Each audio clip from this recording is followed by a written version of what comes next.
sekarang aku mau ngajakin Kakak Atang ASMR ngeteh ini dulu sebelum kita tutup. Siap. Karena mic-nya kita kan ada di sini nih. Oke. Jadi bunyi Kakak nggak boleh biasa. Harus deketin ke mic. Oh begitu ya? Jadi kedengeran. Siap. Alhamdulillah. Oh kalau Kakak pakai alhamdulillah, kalau aku pakai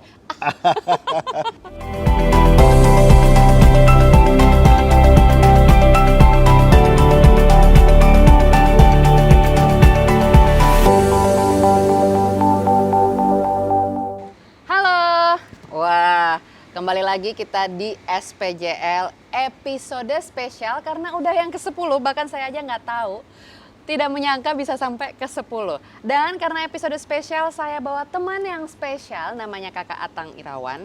Coba dibuka dulu maskernya biar audiens kita tuh melihat kegagahan Kakak Atang. Seorang yang sangat luar biasa, ahli tata negara di Indonesia, seorang pakar hukum, dan juga banyak sekali pergerakan-pergerakan di belakang layarnya gitu ya, yang beliau jago sekali, luar biasa. Apa kabar Kakak Atang? Baik Kakak. Sudah makan? Alhamdulillah sudah tadi pagi. Sudah tadi pagi ya? Iya. Nah, aku langsung aja ke penanya pertama dalam episode SPJL kali ini, Sekolah Politik Jalanan Latifah. Nah, pertanyaan pertama yang saya kumpulkan dari Instagram Story @latifah_ansori hari ini untuk teman-teman semuanya nanyain apa sih yang pengen ditanyain soal politik ke Kakak Atang. Nah, pertanyaan pertama nih dari Edi Sasono _ sobat horor 78, namanya ada horornya. Waduh. Lalu ini mau saya gabungkan juga dengan pertanyaannya A_Iman Wahyudi karena pertanyaannya mirip. Menurut Kakak, politik di desa apa ada? Nah, satu lagi pertanyaannya, apa yang dikerjakan oleh seorang lurah? Birokrasi seperti apa yang harus dilakukan? Politik di desa itu sesungguhnya ada, bahkan kelahirannya kan sebetulnya dinamikanya melalui dialektika dinamika politik di desa. Meskipun memang dalam perspektif politik modern, maksudnya dalam peraturan perundang-undangan memang kepala desa khususnya tidak boleh berpolitik begitu, menjadi anggota partai politik ataupun menjadi kepengurusan partai. Tetapi jadi kepala desa, lurah itu nggak boleh jadi anggota partai politik ya? Nggak boleh. Gitu. Nah ini yang kemudian menjadi tanda-tanya besar, kenapa kalau kepala daerah boleh kan sebagainya, tapi kepala desa nggak boleh berpolitik. Nah itu saya kira di beberapa peraturan perundang-undangan termasuk Undang-Undang Nomor 6 Tahun 2014 tentang pemerintahan desa. Tetapi sebetulnya dinamika politik desa itu selalu terjadi. Karena begini skemanya, kepala desa pun dalam penentuan jabatannya itu melalui kontestasi politik, melalui pemilihan langsung. Bahkan sekarang itu pasca Undang-Undang 32 2014 dan Undang-Undang 6 2014 itu rata-rata pemilih untuk menentukan RW dan RT pun melalui kontestasi pemilihan begitu. Sehingga RW dan RT, kapan ya kita jadi ibu RT gitu? Nah, makanya sesungguhnya politik di desa itu lebih dinamis kan. Gitu. Begitu ya. Nah, jadi apa yang dikerjakan oleh seorang lurah nih Kak? Kan ada dua istilah yang berbeda ya. Kalau lurah itu sebetulnya dia organnya pemerintah kota secara vertikal. Maka dia lebih banyak melaksanakan fungsi-fungsi yang bersifat administratif pemerintahan kota. Tetapi kalau desa itu merupakan pemerintahan yang bersifat otonom. Nah, fungsi yang paling signifikan sesungguhnya adalah memberikan pelayanan kepada masyarakat. Berarti itulah birokrasi yang harus dilakukan oleh lurah ataupun kepala desa. Betul. Berikutnya, pertanyaan dari Rizky Yusro. Jejak politik kesukuan di Indonesia itu gimana, Kak? Ya, kalau kita melihat memang dari secara historikal kan pergerakan-pergerakan itu bangkit juga dari kesukuan, salah satunya ya. Sehingga memang ini menjadi salah satu bagian dinamika politik di Republik Indonesia ini. Dan saya kira politik kesukuan ini ya berjalan sesuai dengan dinamika perkembangan politik di Indonesia gitu. Apalagi dalam suasana kontestasi politik ya pasti akan mencerminkan beberapa dinamika kepentingan kesukuan yang itu kemudian dikapitalisasi menjadi sebuah kepentingan politik bersama. Yang itu saya kira juga dalam fakta politiknya, dalam tanda petik, ya itu terjadi secara alamiah. Terjadi secara alamiah ya. Ngomongin soal yang alamiah, ada juga nih yang nanya, Syaf Syafiran H. Wah, namanya agak susah, mohon maaf ya audiens. Pertanyaannya gini, bisa nggak profesi lain jadi anggota partai? Seperti aku pilot dan aku sangat tertarik dengan parpol. Oke. Sebetulnya bisa saja, karena kalau kita bicara peraturan perundang-undangan, kan larangan-larangan itu hanya diterapkan kepada beberapa organ-organ yang dianggap beririsan dengan pemerintahan, misalnya ASN, TNI, Polri, kan gitu ya. Itu nggak boleh guys. Nggak boleh gitu ya, termasuk juga tadi kepala desa ya, yang meskipun ini banyak pertanyaan yang menarik sesungguhnya Kakak Latifah, kalau ini bisa dibahas kemudian secara komprehensif dengan menyandingkan apa sih sebetulnya perbedaan secara signifikan, kok kepala desa nggak boleh, tapi kepala daerah boleh, gitu.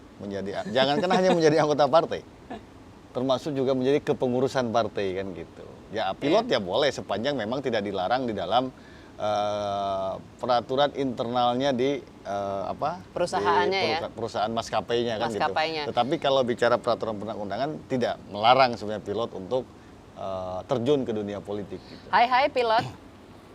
Nasdem. Nah, Kak, pertanyaan selanjutnya dari @a_Iman Wahyudi. Seberapa besar pengaruh digital untuk politik? Kalau kita melihat sekarang misalnya dengan menggunakan dua instrumen lah. Dalam suasana pandemi yang kita juga belum tentu kapan berakhir, maka sebetulnya terjadi keterbatasan dan pembatasan secara alamiah. Keterbatasan dan pembatasan secara alamiah. Berkomunikasi dan berintegrasi dengan dinamika masyarakat lah ya. Maka sebetulnya yang kemudian yang kedua juga karena sudah terjadi saya kira migrasi analog menjadi digital. Dan yang ketiga saya kira dalam konteks globalisasi ini tidak lagi ada pembatasan sekat wilayah karena semua pola melalui cyberspace kan begitu ya. Iya, borderless lah dan sebagainya kan gitu. Sehingga ini yang kemudian memaksa secara alamiah dan sebagai sebuah kebutuhan bahwa komunikasi politik itu kemudian menjadi bagian yang tidak akan bisa terpisahkan dengan digitalisasi begitu. Iya. Itu akan pasti demikian dan bahkan sekarang akan lebih menjadi efektif dengan menggunakan itu. Gitu. Iya. Itu Kakak. Oke. Pertanyaan selanjutnya Kak Angatang. Ya. Dari Dinatel_fotograf. Oke. Wah, pertanyaannya pas banget. Sejarah berdirinya parpol di Indonesia.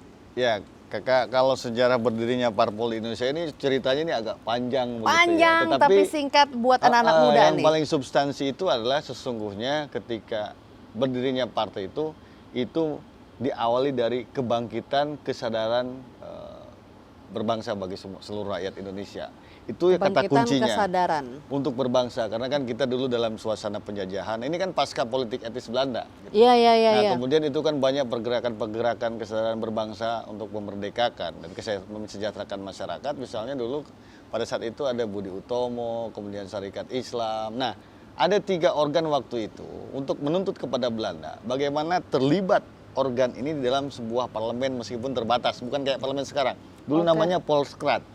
Nah, dulu ada perwakilan dari Budi Utomo, kemudian Syarikat Islam dan juga perkumpulan bupati yang meminta agar ada representasi dari rakyat Indonesia melalui tokoh-tokoh bangsa terlibat dalam proses pengambilan kebijakan.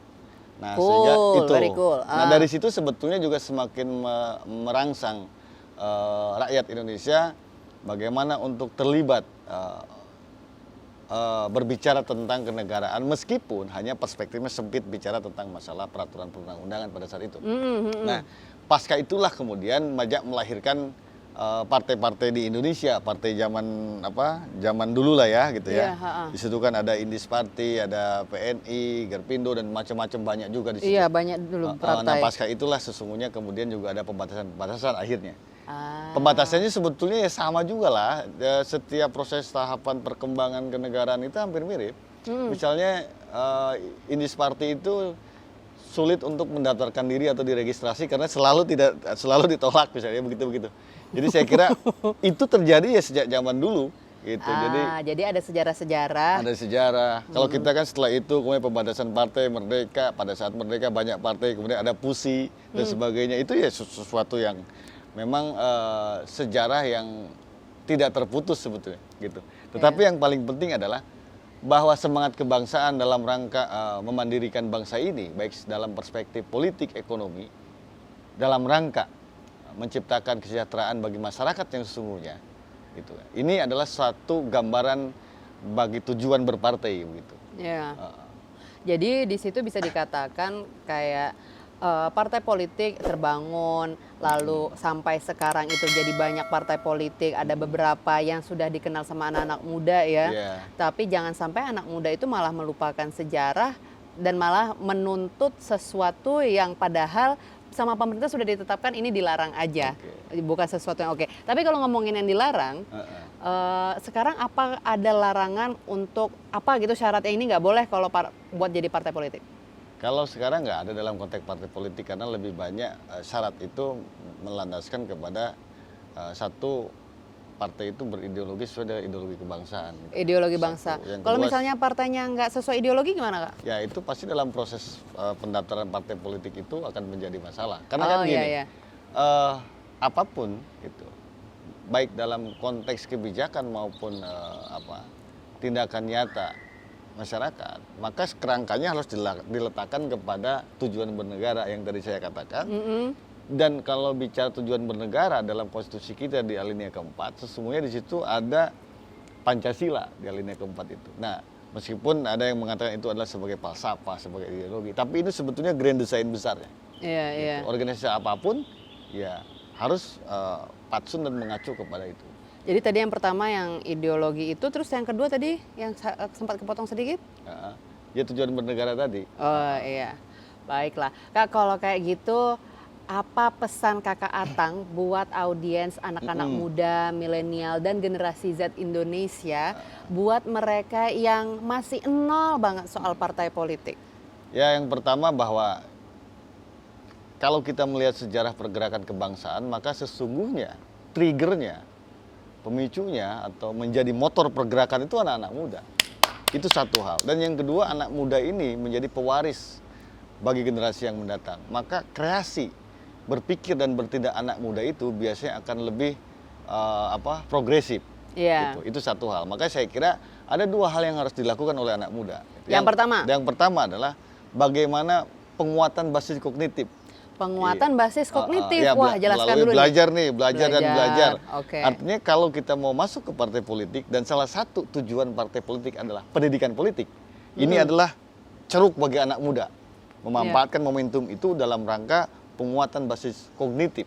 Gitu. Bagaimana sebenarnya tujuan bernegara, bagaimana kemudian interrelasi antara tujuan bernegara dengan partai politik sebagai trigger untuk terpenuhinya tujuan bernegara itu melalui perjuangan politik kan gitu. Itu yang saya kira menjadi penting gitu terkait dengan yang kedua adalah bagaimana membangun solidaritas bersama. Membangun solidaritas bersama. Kalau bahasanya Kakak Latifah pasti itu disebutnya networking kan gitu. Networking. Karena hari kita gini, selalu yakin semua. bahwa solidaritas bersama itu sebagai karakter kebangsaan kan sesungguhnya itu lahir dari perspektif gotong royong gitu. Iya. Ini menjadi kekuatan dan modal dasar.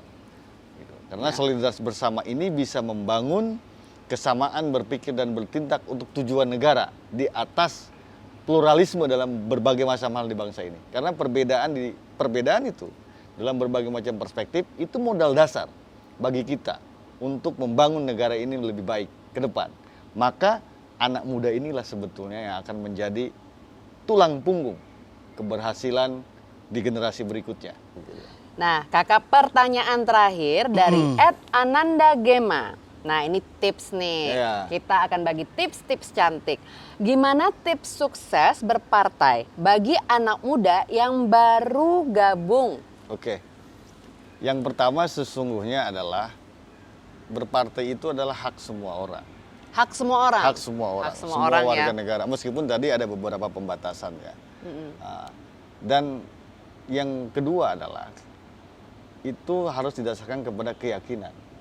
Keyakinan bahwa seseorang akan masuk ke dalam dunia politik, termasuk partai politik, ketika keyakinannya sudah bulat, maka itu menjadi kunci keberhasilan dan kunci kesuksesan. Apalagi dunia politik ini kan rentan dan resistensi kepentingan ya, ataupun dalam konteks organisasi politiknya misalnya resistensi, miskomunikasi gitu ya. Kemudian juga misorganisasi dan sebagainya. Tapi ketika kita sudah punya keyakinan ada di dalam dunia politik dan kita paham bahwa dunia politik ini adalah atau partai politik ini adalah sesungguhnya instrumen utama dalam rangka menerjemahkan dan melaksanakan tujuan fungsi bernegara. Kalau di kita kan tujuan fungsi bernegara itu dijelaskan secara konkret di dalam konstitusi kita, misalnya di dalam alinea keempat gitu ya. Ada 4 tujuan bernegara gitu. 4 tujuan bernegara. Apa tuh, Kak? Yang pertama adalah bagaimana negara ini melindungi masyarakat. Kedua adalah negara punya kewajiban mencerdaskan kehidupan bangsa. Yang ketiga? Yang ketiga adalah terkait dengan yang ketiga. Yang kedua adalah kesejahteraan. Kesejahteraan. Dan yang keempat sesungguhnya adalah bagaimana negara ini bisa terlibat dalam rangka ketertiban dunia. Nah, itu sebenarnya tujuan bernegara yang harus menjadi landasan berpikirnya organisasi negara, organisasi partai khususnya. Karena partai ini sangat menentukan arah tujuan bernegara itu. Sehingga itulah mindset yang harus dibangun ketika kita akan masuk ke dalam dunia politik. Gitu. Jadi kata kuncinya ada di keyakinan dan mindset itu tadi ya. Nah, Kakak Atang, semua pertanyaan sudah dijawab yang kita pilih. Sekarang aku mau ngajakin Kakak Atang ASMR ngeteh ini dulu sebelum kita tutup. Siap. Karena mic-nya kita kan ada di sini nih. Jadi bunyi Kakak nggak boleh biasa. Harus deketin ke mic. Oh, begitu ya? Jadi kedengeran. Siap. Alhamdulillah. Oh, kalau Kakak pakai alhamdulillah, kalau aku pakai. Oke, terima kasih banyak kepada Kakak Atang Irawan yang sudah memberikan waktunya untuk menjawab 5 pertanyaan dari Instagram Story teman-teman audiens SPJL. Saksikan AI Menjawab di YouTube-nya juga supaya kakak-kakak lebih mendapatkan banyak pengetahuan soal politik selain dari Sekolah Politik Jalanan Latifah. Saksikan terus SPJL setiap hari Rabu jam 7 malam di YouTube ini. Dan Kak, jangan lupa untuk subscribe, like, dan juga kalau suka share ke teman-teman semuanya. Sampai jumpa di SPJL jumpa. Selalu berikutnya. sehat semua. Thank you Kakak Atang.